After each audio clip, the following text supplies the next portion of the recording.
In a universe where pirates are the painters of this canvas, many have tried to obtain fame, wealth, and power. But the most legendary of these pirates was none other than the elegant but ruthless Captain Vivienne Medrano. None survived her wrath. None have dared challenge her.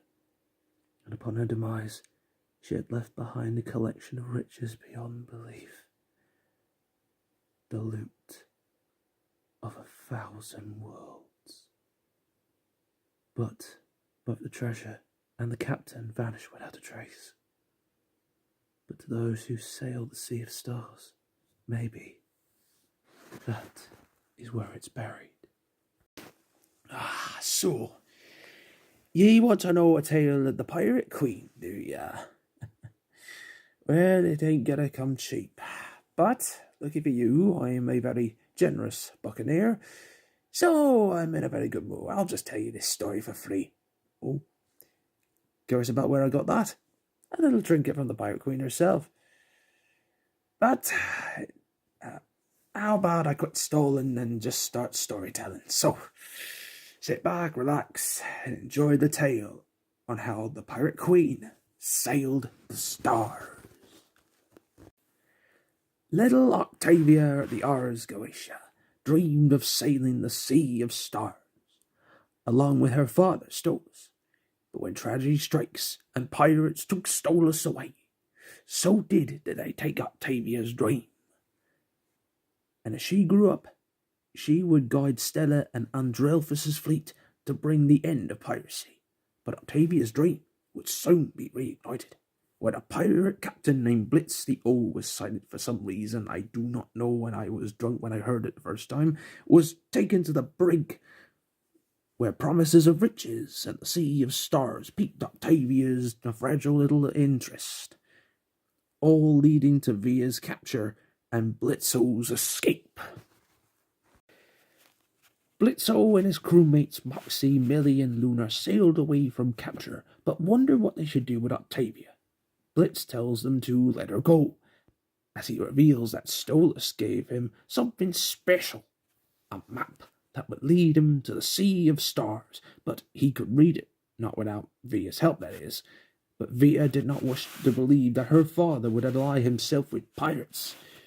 But Blitzer told Octavia that protecting her and finding the sea is what he promised to Stolas, and she could either help him or become shark bait.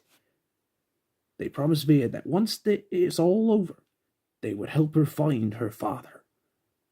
Until then, along with their new map reader, they would need a bigger crew at the Doubloon Lagoon.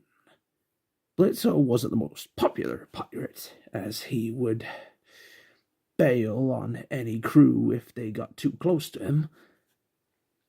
But this time, he really needed the help. When no voices were heard, one person came before Via and the IMP crew, and that be Striker, who tells him to meet up with his captain aboard his ship. Oh, he is a tricky bastard, I tell ye what.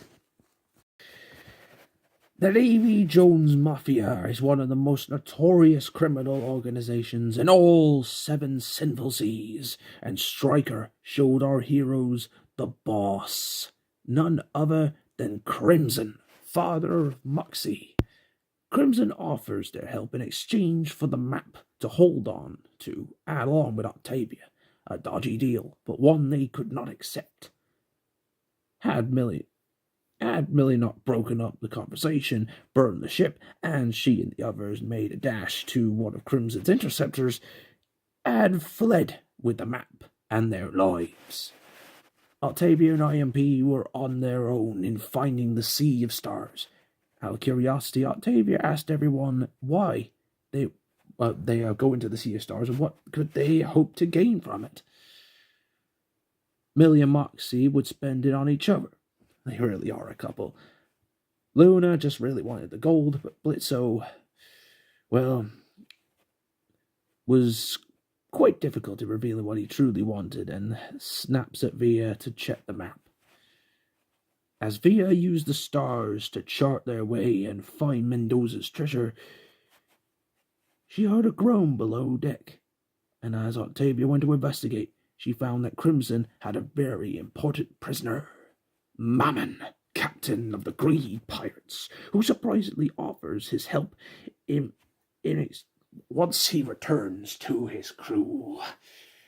Ooh, this story's getting good. Might need another rum for this. Okay, back with 2 more points. Now, where was I? Ah, yes. They reluctantly agree and head towards Mammon's ship just before Octavia found a map from the moonlight. In a chart, Stolas left Blitzo. She knew there and then that Blitzo had nothing to do with Stolas' death, and while she didn't believe that Stolas was alive or that Blitzo was there to save him, even when Blitzo hadn't told her why he wants the treasure, he caved in and told her everything. He wants the treasure to get his mother and sister free, to pay their bail. He allowed the Goetias into the family circus, and it led to its destruction, and on the day, Stolas disappeared. Even though he stayed away and kept the map as promised, so that he and Via could find the Sea of Stars, Andrelphus attacked Stolas' ship, and would have killed him too, had he not come back.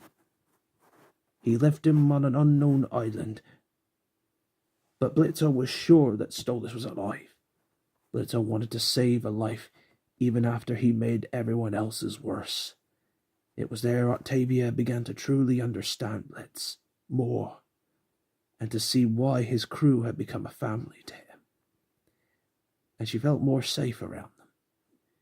Before long they arrived on Mammon's ship, but were soon bamboozled by him, as Stella, Andrelphus, and a fleet of Navy ships awaited them.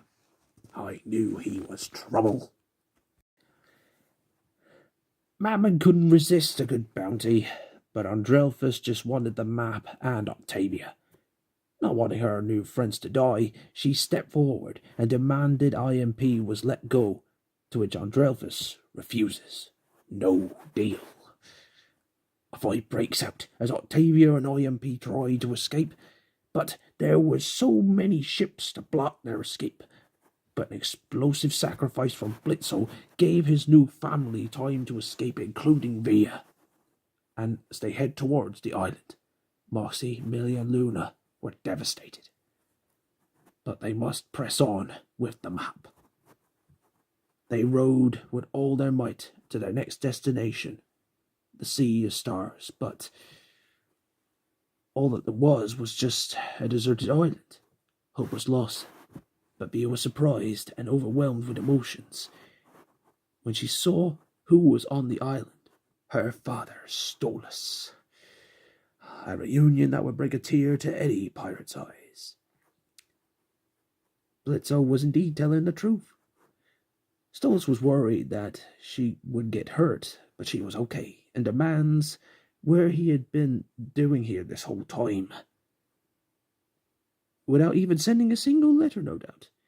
But if Stella and Andrelphus knew where Stolas was, he would have been killed.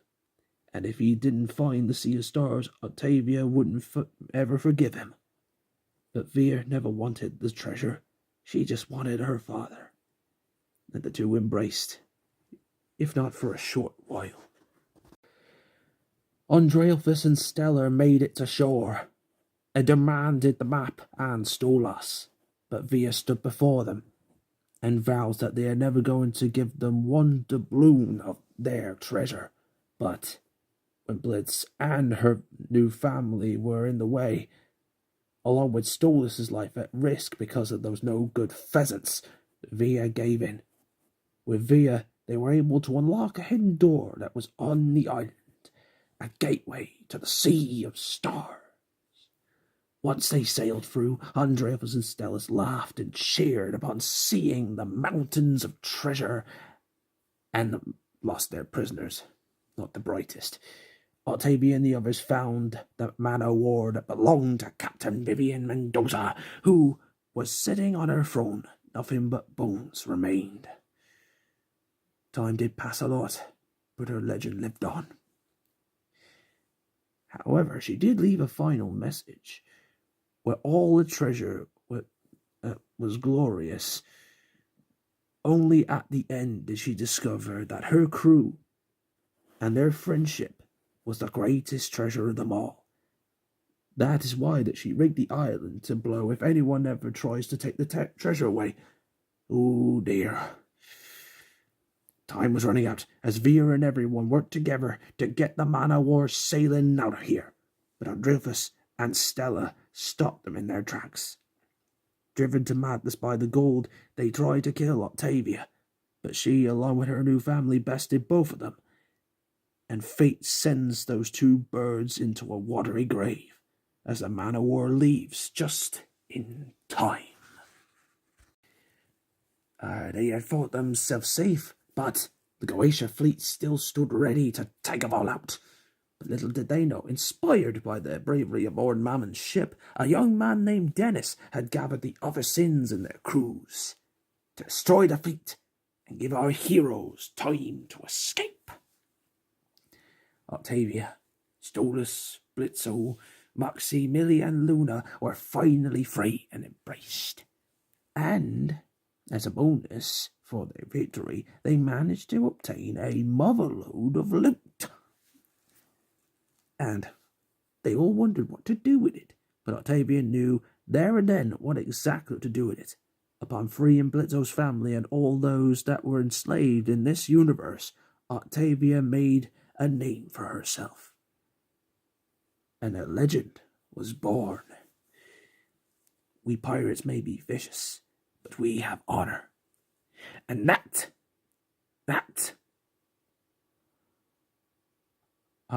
one who has the most honor out of all of us. So, to all disrespectful curs out there on the ocean floor, to all those Goetias who take us buccaneers for granted, you best beware and repent on your cruelty, lest you face the wrath of Octavia, Queen of the Ocean. Sean Magpie, now I understand why her smile changed you. I only hope that we can talk again before it's all too late.